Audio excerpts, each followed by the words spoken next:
సనిగే వాళ్ళు గొనిగే వాళ్ళు ఉంటే ఇయ్యాలి మానుకోండి. దేవునికి స్తోత్రం. కొంతమంది సేవకుల మీద సనిగేటోళ్ళు ఉన్నారు, కొంతమంది దేవుని మీద సనిగేటోళ్ళు ఉన్నారు. మోషే మీద ఎన్నిసార్లు అన్నారో, ఏమని? మమ్మల్ని సావగొట్టడానికే తీసుకొచ్చావా ఇక్కడికి? ఎర్ర సముద్రం దగ్గర అన్నాడు, ఏమన్నా తెలుసా?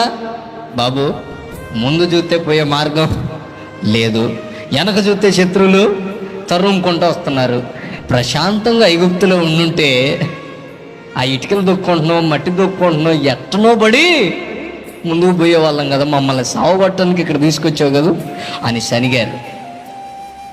మోషే మీద సనిగినప్పుడల్లా మోషే పోయి ఎవరి మీద పడేవాడు? దేవుని మీద పడేవాడు. సనుగుడు దేవునికి నచ్చంది ఏంటో తెలుసా?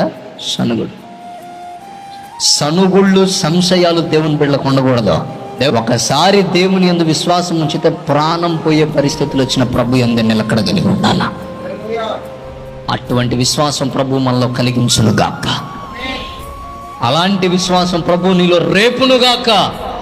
కాలాలు మారినా, పరిస్థితులు మారినా, నీ కళ్ళ ముందున్నవన్నీ కూడా నీ గమ్యానికి వ్యతిరేకంగా ఉన్నా స్టిల్ దేవుని మీద నమ్మకం ఉంచితే ఒకానొక రోజు నా ప్రభు నిన్ను గమ్యానికి చేరుస్తాడో.